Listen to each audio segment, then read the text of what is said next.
You're going to Epcot. This is the list of things we think you should do to have the best day in the experimental prototype community of tomorrow.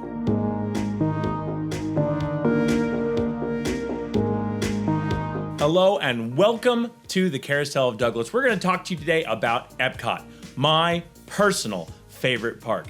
I will tell you that it is the first park I ever went to. As a little boy, that's the one that my parents chose first, and Spaceship Earth was the first ride I ever went on. So I'm not talking about the things that everyone knows like to do, like Spaceship Earth, or go see Harmonious, or definitely try out Remy's Ratatouille Adventure because it's brand new.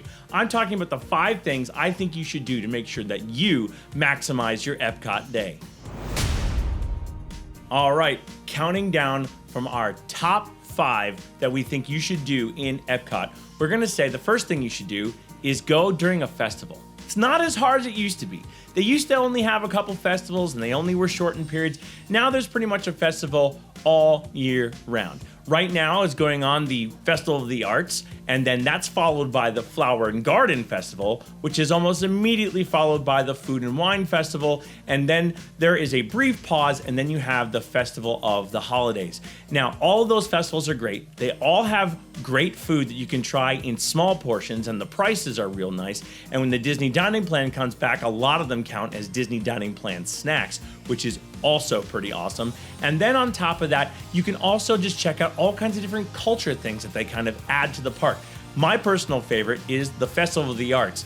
Now, the Festival of the Arts, or FARTS as Disney Food Blog calls it, is just great. It celebrates performance art, it celebrates visual art, it celebrates culinary arts. It's amazing. All the food is just prepared in pretty little ways, and you get to participate by painting that paint by numbers mural, and it's just an incredible experience at the Festival of the Arts. That's currently going on. It usually goes on now. It started around 2017. I was actually lucky enough to go to the very first one. I love it. So when you get a chance, go to a festival at Epcot. The next one on our list is actually because of my nostalgia for the old school way of what Epcot was supposed to be about. It was supposed to be edutainment, which is educational entertainment, and all of Epcot was kind of set up in that way. One of the original rides that is still part of that edutainment aspect of Epcot and still there today is our number 4 pick, Living with the Land. Living with the Land runs you through the greenhouse inside the Land Pavilion, and it's just incredible. You see them actually doing different growing techniques, trying out practices that are not being done places to try to produce higher yields, and they kind of show you what they're doing. There's actual biology people working there.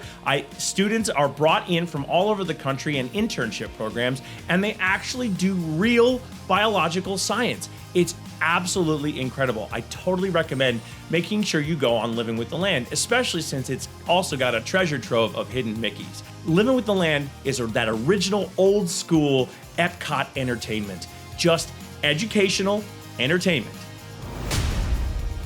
Coming in at number 3 on our list is eating somewhere in World Showcase. World Showcase has amazing quick service and sit-down restaurants. I'm gonna recommend a few of the sit-down restaurants for you to check out. I do have some videos about some of them, but I would recommend that you check out at least Via Napoli, the pizza restaurant in Italy.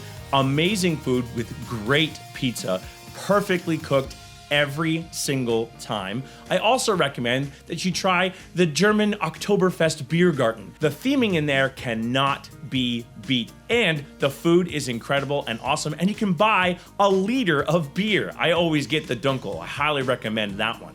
And finally, I'd recommend Le Cellier, which is actually a signature restaurant, and when you go to Le Cellier, you're going to love the theming of that wine cellar in the back of the Canada Pavilion with excellent food. The steaks cannot be beat. I recommend the cheddar cheese soup as well. Just fabulous food. I have a video on Le Cellier with a great review of it, as well as a number of vlogs that include Oktoberfest and Via Napoli. I highly recommend those too. So check out those videos if you want to know more about those great places to eat in World Showcase. Coming in at number 2 on the list is my personal favorite in Epcot, Soarin' Around the World. Soarin' Around the World is just fantastic. One of the best themed rides in Disney World, especially at Epcot. First, I want to tell you a little secret about it. They actually designed it off of an erector set. So the original way to move the hang gliders into the screen was through an erector set. How crazy is that? And then on top of that, the Soarin' Around the World soundtrack in the queue and on the ride is just incredible. Now, I do have a little tip for you. When you get there, ask the cast member to sit row B1. Be nice about it.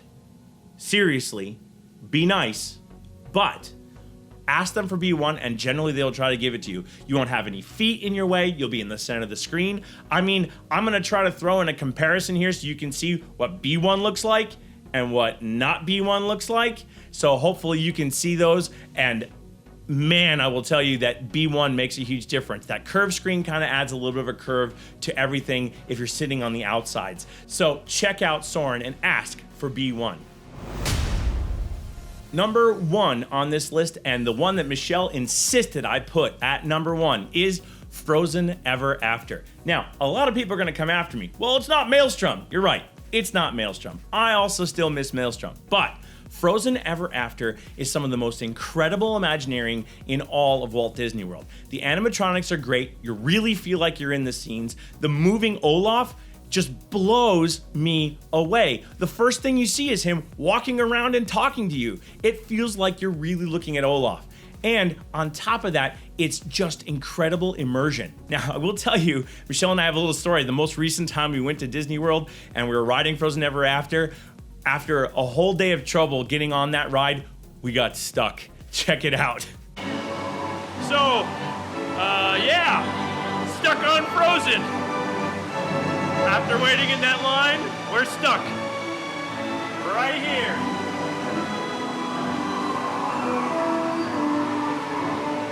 But at least we're not stuck there. That boat is leaning forward down the hill. So yeah, but we're stuck right by Marshmallow and one of the music speakers. Fun times.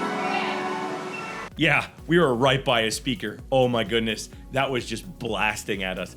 Anyway, Frozen Ever After is just a lot of fun, well done, well themed, and you're gonna love riding it. Even if you don't like the Frozen movies, you really should check it out just for the Imagineering alone. Number 1 on our list for a reason. Okay, folks, we appreciate you sticking with us for our 5 things that you should do at Epcot.